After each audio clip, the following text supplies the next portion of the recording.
States. I now invite Her Excellency Ms. Maria Fernanda Espinosa, President of the 73rd session of the United Nations General Assembly and former Minister of Foreign Affairs and former Minister of Defense of Ecuador, to deliver her statement.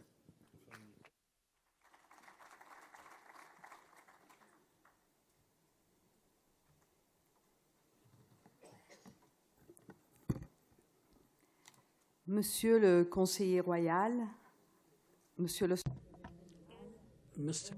Royal Council, Mr. Minister, my friend, Excellence, I would like to with the thanking the kind invitation that Morocco has extended to us.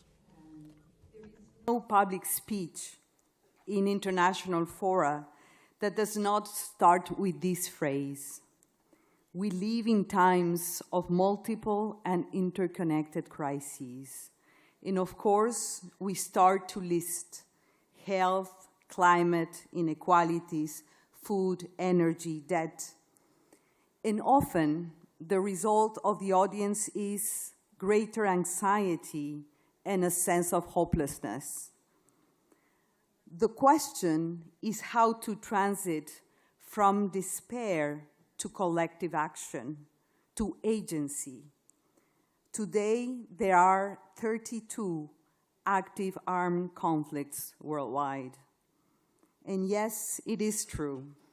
The world is in turmoil, and we, as citizens and activists, as leaders, as scientists, as religious leaders, as women, as young change makers, we all have a responsibility. We can all act.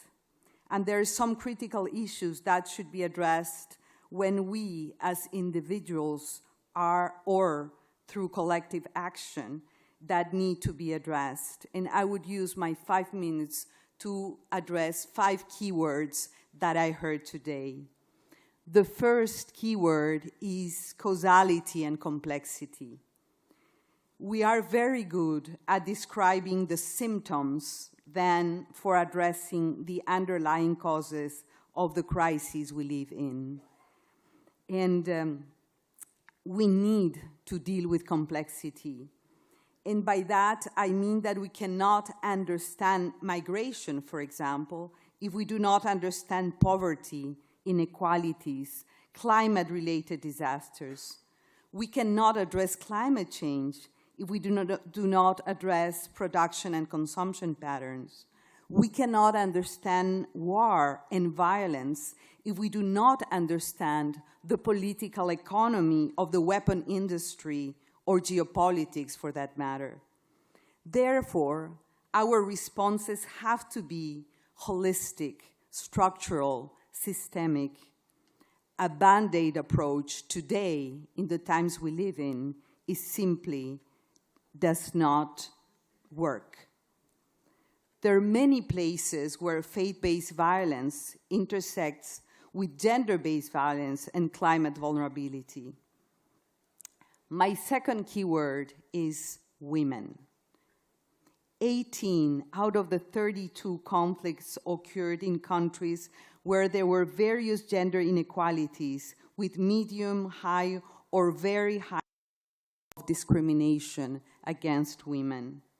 Nearly 90 million girls, 1 in 5 globally, are living in a conflict zone with devastating impacts on their health, well-being, rights, and opportunities.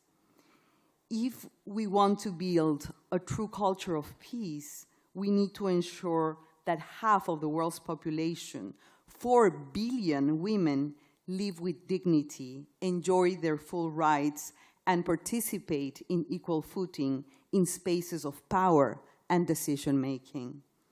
It has been proven time and again that when women are well educated, participate in parliaments and cabinets, in the judiciary, in international organizations, in peace negotiations, or leading a country's destiny, the results are only positive.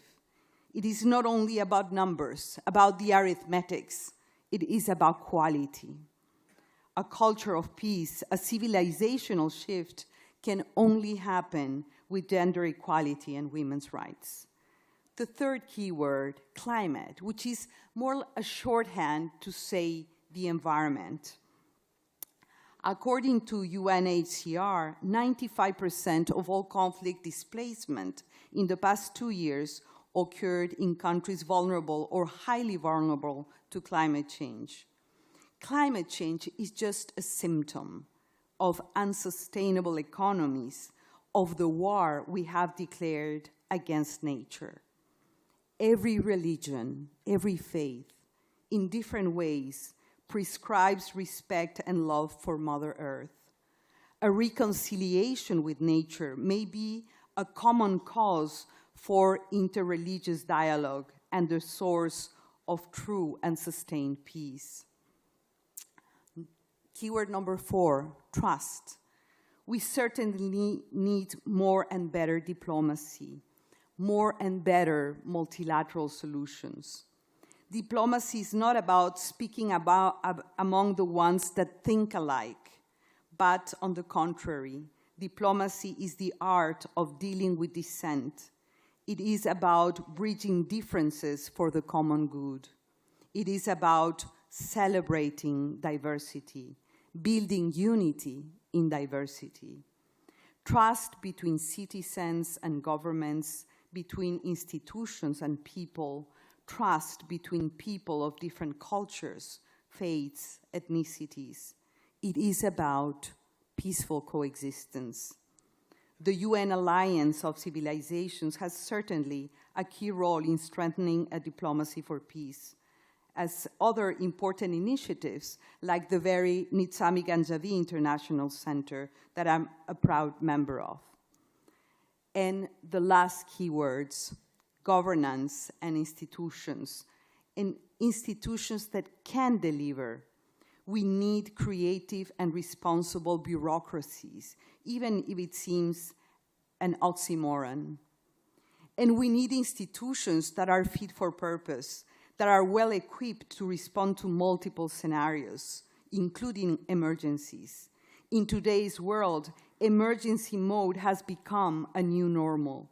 And we need to establish the institutional mechanisms, the financial certainty, and the human intelligence to govern in emergency mode at all times and scales. And that includes, of course, multilateral institutions, our United Nations. I strongly believe that we are living times of a profound breakdown, and this calls for a profound transformation, a new era that requires a new social contract or contracts built in trust to live together as one humanity. And we need, again, unity in diversity. This call for a new social contract has also become a mantra in international fora. The question here is, as Secretary General said before, we know the what, and now we need to understand the how and how to go about it.